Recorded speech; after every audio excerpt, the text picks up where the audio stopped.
Welcome to Unboxing Logistics. I'm your host, Lori Boyer, and we have one of my favorite guests on the docket today. It's our third time with Dr. Chris Caplice. He is such a fan favorite here at the Unboxing Logistics family. He always has the greatest insights, lets us know what's going on, tells it to us as it is. And so I'm really thrilled to have him here in 2026 with all the craziness going on to kind of walk us through everything. Chris, what have I missed about you? Yeah, so I'm Chris. Wear two hats really for today. I'm up at MIT at their Massachusetts Institute of Technology, their Center for Transportation and Logistics. I'm the executive director there. I've been here for a little over 20 years, got my PhD here back in the 90s. But CTL up at MIT, like I said, has been around for 50 years, and we work with shippers, carriers, um, manufacturers, retailers, and try to drive innovation that we come up with into practice. We're very much driven about changing and impacting the industry. In addition to what I do up here at MIT, at CTL, in addition to the freight lab that I also run up here, I'm also the chief scientist at a company called DAT Freight and Analytics. And if anyone knows anything about trucking, DAT is the source for analytical data and analysis in the trucking and the freight industry. Absolutely. Chris does so much in this industry, and I love having him on and getting his insights. Chris, before we dive fully into kind of how shipping strategies have been changing lately, I want to talk a little bit of kind of what we're seeing with the geopolitical craziness in the world right now. I feel like the freight market has generally been a little calmer. We saw a lot of chaos a few years ago, but with all the geopolitical disruptions going on, Iran, the shipping risks around the Strait of Hormuz, all of that kind of stuff. From where you sit, how do you feel like the state of the industry is? Is it calmer? Are we going to be entering volatility? What are your thoughts? Yeah, so the truckload market, yeah, it's constantly changing, right? You're right. We saw extreme patterns during the pandemic from the spring of 2020 to the spring of 22. But since the spring or summer of 2022, the last 3.5 years have been pretty flat. Contract rates have been flat. Spot's been creeping back up. Spot's always a canary in the coal mine for contract. But whenever you look at the market, the two big forces, and this is not new, is supply and demand. And so, because the supply and demand are constantly shifting in this very volatile market, then you're going to see prices going up and prices going down on a regularish basis, but it's not like seasonality. And so, yes, we're seeing some change, but if you look at where we are right now, or even back in January 26, compare that to January 2025, it was almost the same place. But what happened in 2025, all the tariffs hit, and that caused so much uncertainty. The market kind of cratered because it was correcting. We were seeing spot and contract, increasing, and the tight market is when spot is above contract, and it's soft when spot's below contract. And we saw that happening.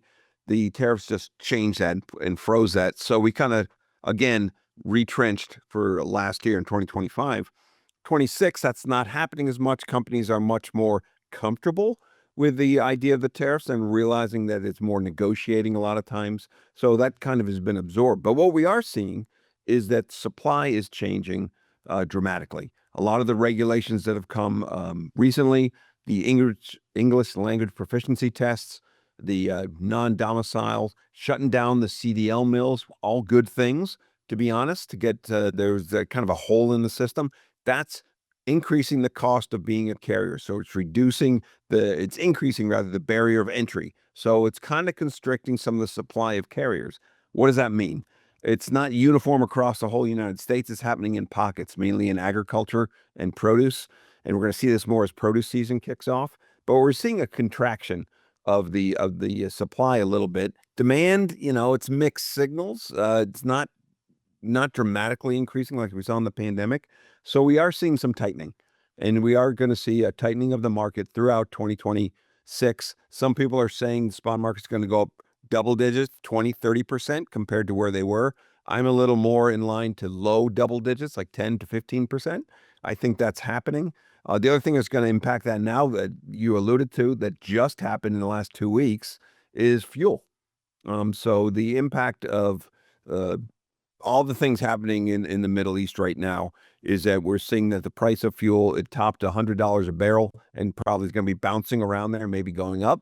So that's going to have a disproportionate effect on supply as well. It's going to impact the smaller carriers on the spot market much more heavily than the large enterprise carriers in contract markets, because those guys already have fuel surcharge programs that share the risk already and kind of moderates that. The spot market, it's usually an all-in rate, and they're going to get caught short, especially with a sharp rise. So that was a long-winded answer to say, yes, the market's getting more volatile. It's starting to tighten up, and we'll see what's going to happen over the next several months. So, Chris, I know we have some agriculture viewers and listeners here. So, talk to me a little bit about that. You mentioned them specifically. Are there reasons that they are struggling more, or what can they expect as we are coming up on that season? So if you look at certain markets, especially coming out of California, they have a very, very high percentage of carriers or drivers that are immigrants, and they are more subject to these regulations that we just mentioned. And so we're seeing a lot of the coming out of Southern California and coming out of the Northwest. Spot rates are increasing because a lot of the capacity is being withdrawn. The other thing is coming out, and maybe it's not as much anymore, but there's some hesitancy from some drivers to go to certain areas because of ICE. Then maybe they just the risk of it, the perception of the risk of being deported is high, and so there are some anecdotal evidence that we have that some drivers are hesitant to going to certain areas. As you do that, that reduces the supply, and it might increase the spot rates. Okay, so given that, I guess let's talk shippers. Do we feel like maybe they are still relying too heavily on the spot market? Are they focusing on lowest cost? Like, what is the state of the shippers right now? How are they responding to all of this kind of chaos? Yeah, shippers have always, I mean, cost is always the number one uh, objective. I mean, from a shipper's perspective, transportation is a cost center, right? It just is. And so you can use very strategically to do strategic advantage, but the actual thing, you try to drive the cost down. However, not at all costs. And so I think shippers over the last several years have become much more sophisticated at balancing that, because um, the most the lowest cost solution is usually the most fragile solution. And so you have to look and see what you want to protect for. And so we're seeing the shippers are being much more cognizant of using low cost, and it's not necessarily spot. Spot makes a ton of sense for use. In fact, one of the biggest mistakes that some shippers make is they try to use contract rates for everything, and it just doesn't make sense for certain lanes that are sporadic, low volume, things like that. Yeah, I've heard you mention, and I follow you, the importance of kind of carrier stability. Like, we've had a huge focus, as you said, it's always cost. Cost is a big deal. I was just reading a study recently that in 2026, companies are taking on more of the costs of the tariffs and everything than they did in 2025. So, cost is even a bigger deal for them right now.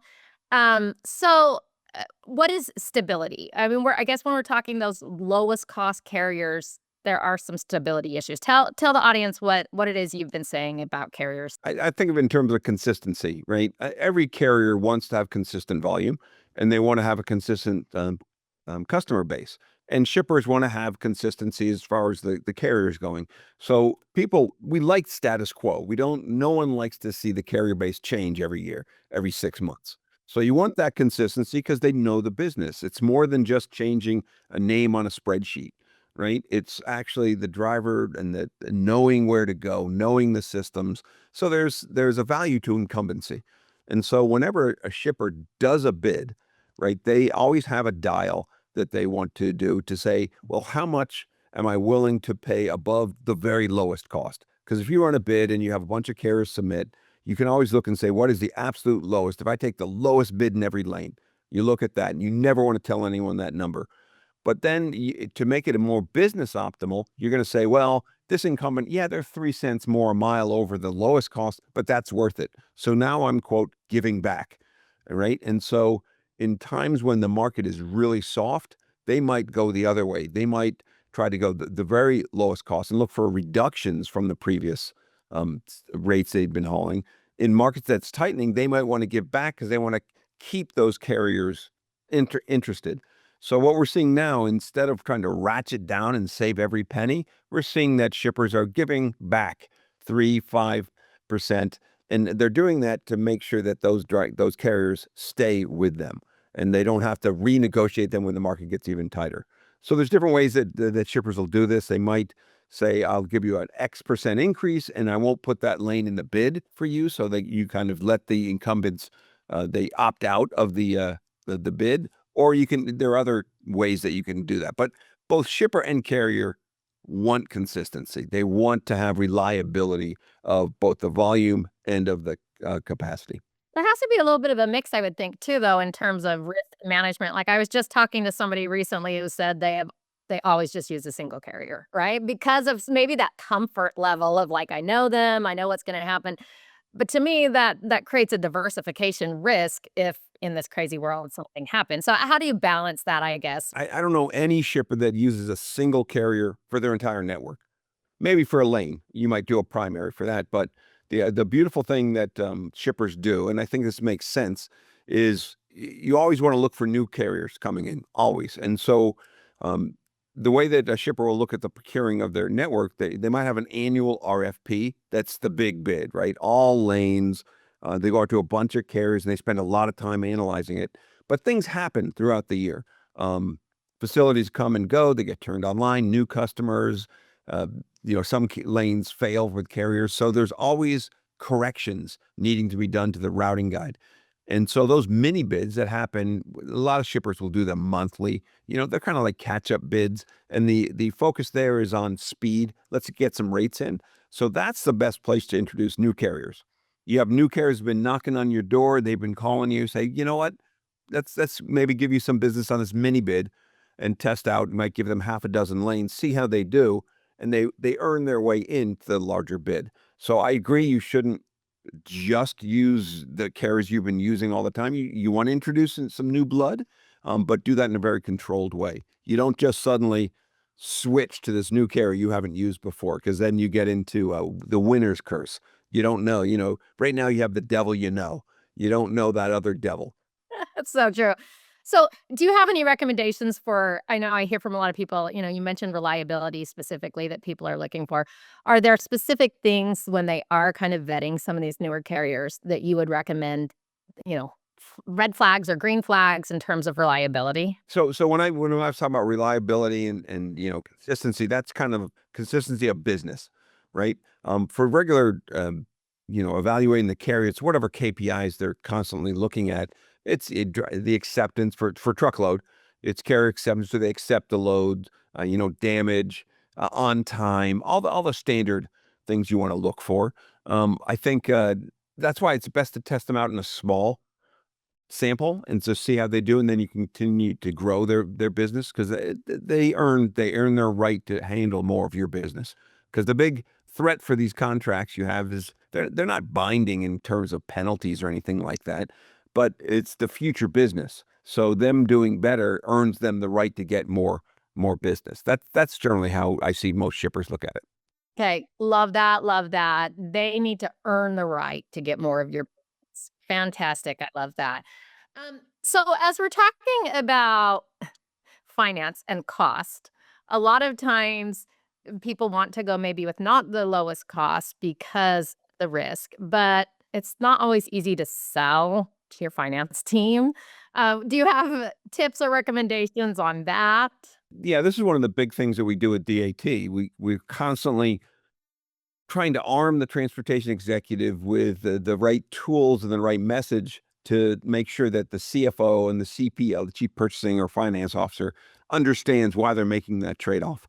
And the most important concept is that transportation pricing, especially truckload transportation, it's all relative.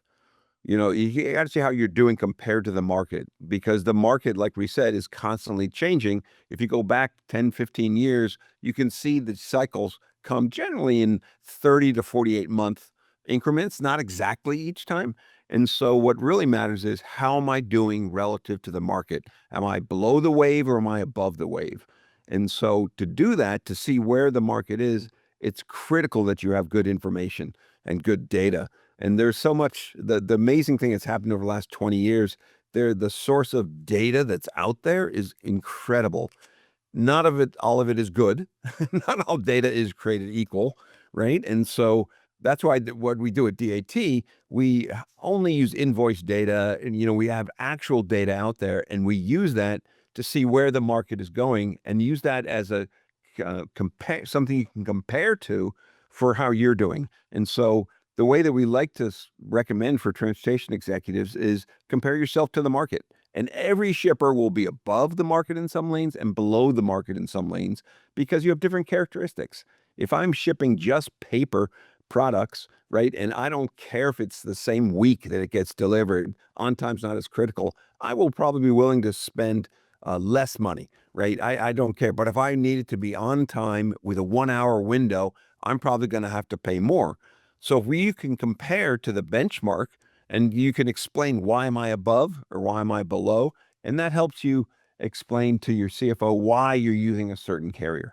And so it really is more than just what you're spending. It's how that compares to the market, which data is critical, but then explaining the differential, why.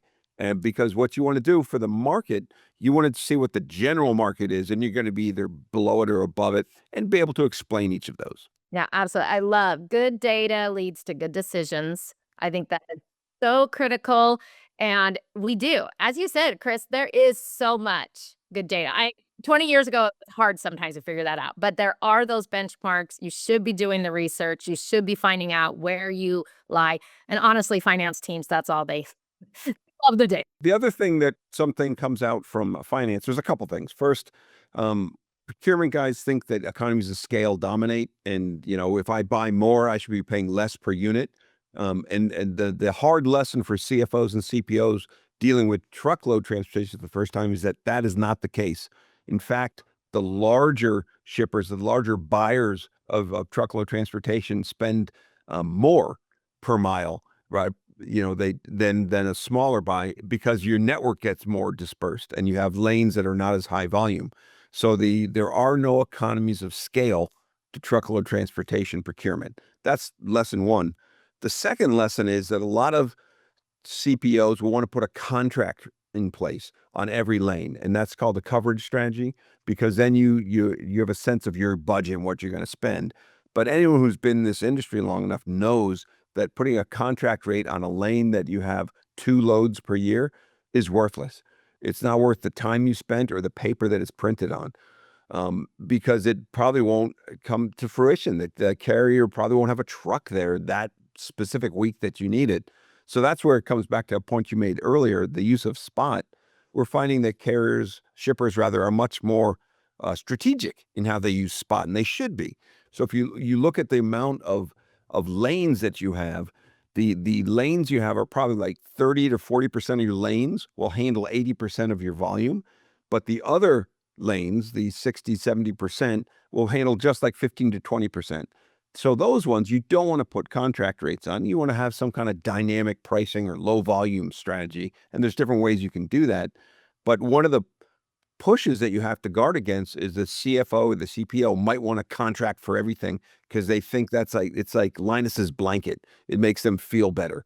But in fact, it causes more problems than it problems that it fixes. But it's okay to have contracts for the big lanes Yes. and, Yeah. where your 60% of your stuff's going through. Just those other ones that it doesn't make a lot of sense. Yeah, the vast majority of your volume will go under contract. The vast majority of your lanes will probably be spot. Okay. Yeah, that makes sense. Are there any signals or signs that you would say it's time for a shipper maybe to be revisiting some things, to be looking for new carriers, to be, expanding or contracting as well? Yeah, always. So you want to use those benchmarks that we talked about. So having good quality market benchmarks, because the market shifts, right? And every carrier's network shifts. Their economics change as they get new customers and shed other customers, because then the dynamics of their network changes. Because in truckload trucking, it's all economies of scope. In other words, the cost of me going from A to B is really a function of how am I getting to A and what am I doing after I get to B, right? If I have a round out and back, the holy grail of truckload transportation, that changes what I can charge on that four haul lane. What I do in the backhaul influences my forehaul. So because of that, the market's constantly changing, not just on a macro level, but also on lane by lane level. So always be looking how I'm comparing to that benchmark.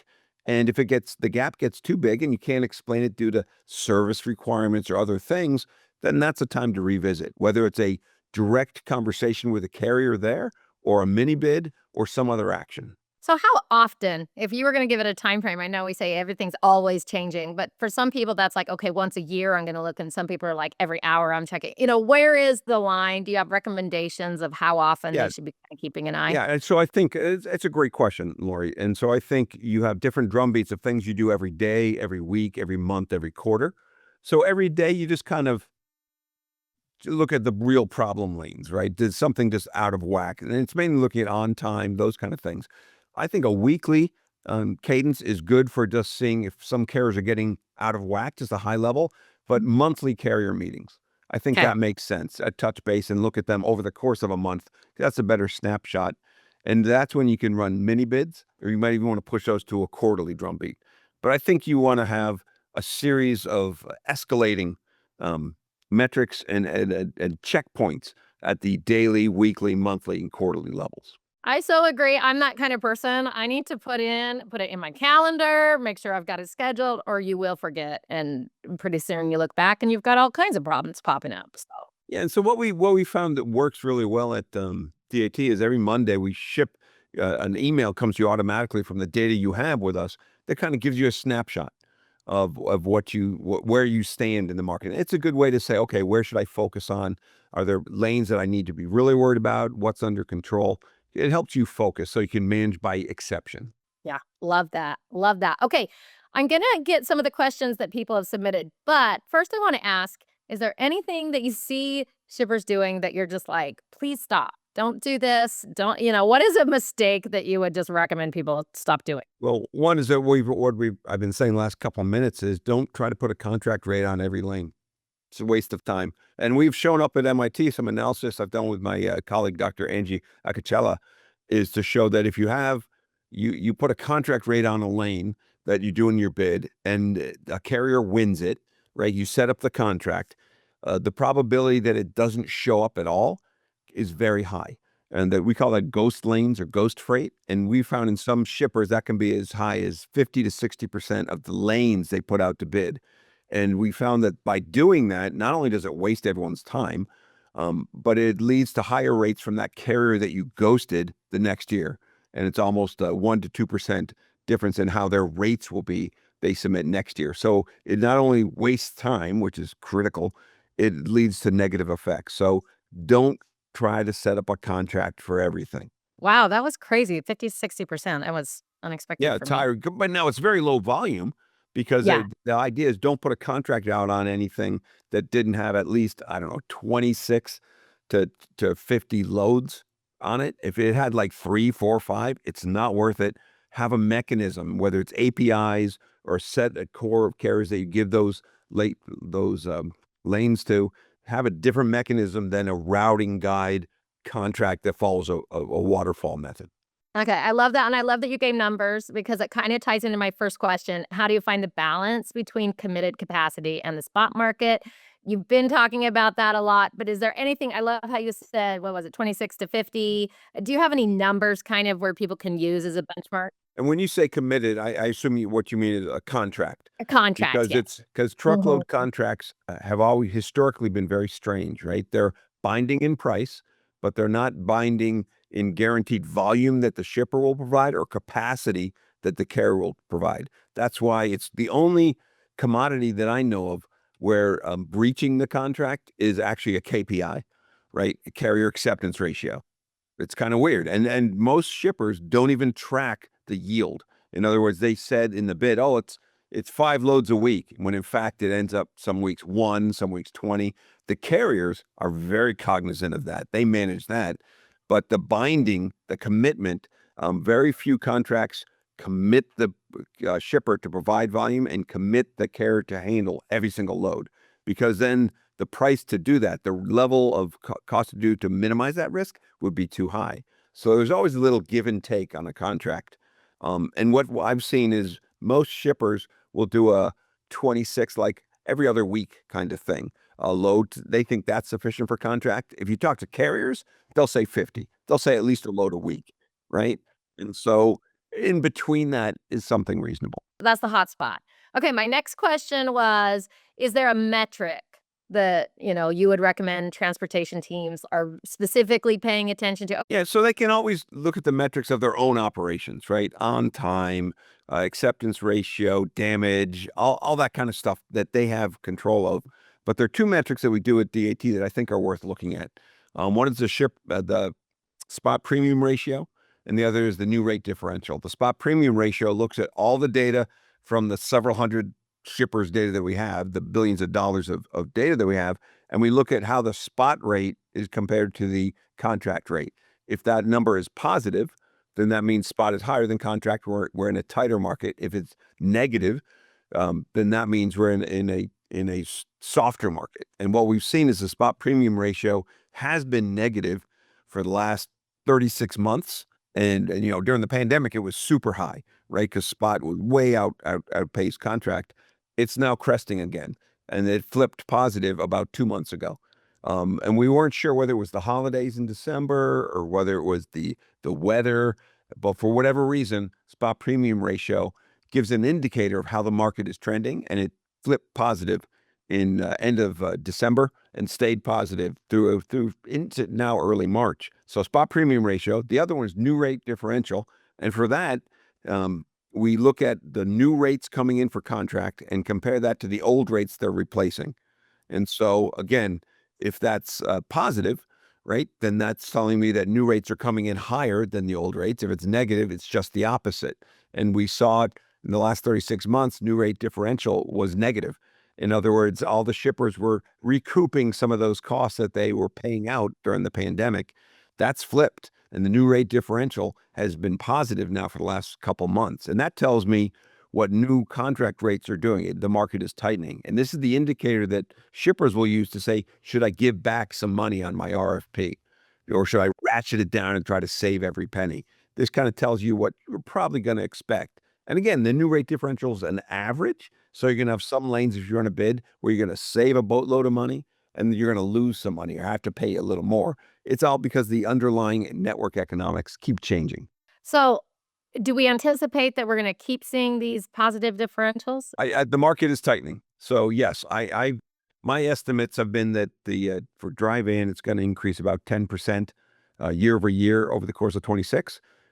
Spot a little more than that, but contract's going to start increasing too. Now, this might change even more. Let's see how the fuel situation goes. Is this a blip for this, or is that going to continue? Because again, that will definitely drive the costs up. And the other thing it will do will reduce the carrier base, because the smaller carriers, especially those operating spot, can't operate long. Because you think about it, they're paying for their fuel now, and they get paid for some surcharge 30, 60, 90 days later. So it becomes a cash flow issue. So that means they're going to do more factoring, which means they make lower margins, which is going to drive some of those carriers at the edge out of business.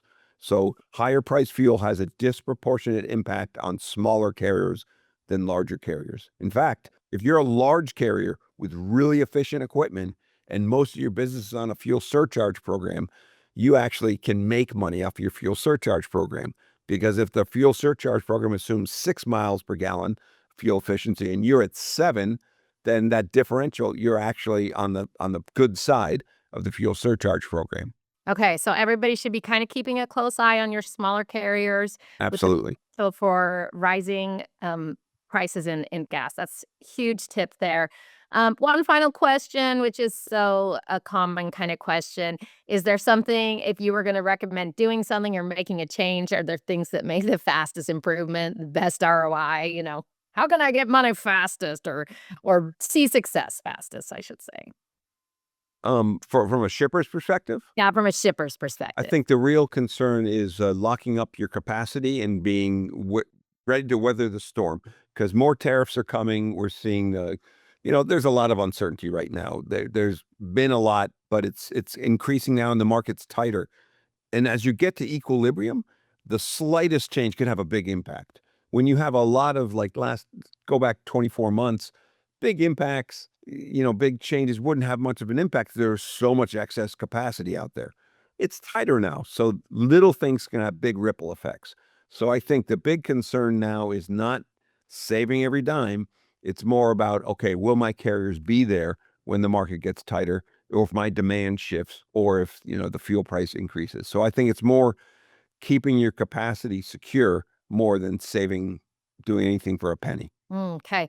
And I have one final question. This one's just for me. I recently read an article that said that shippers are worried less about speed than they once were, and are worried more about reliability and cost. Are you seeing that? This is simply, I was curious to hear what you thought, because I read that. I think it was a Forbes article. Yeah, I think I saw that article. It's more about everyone's saying that the way that Amazon's been conditioning us, same week, same day, next day, now it's same day.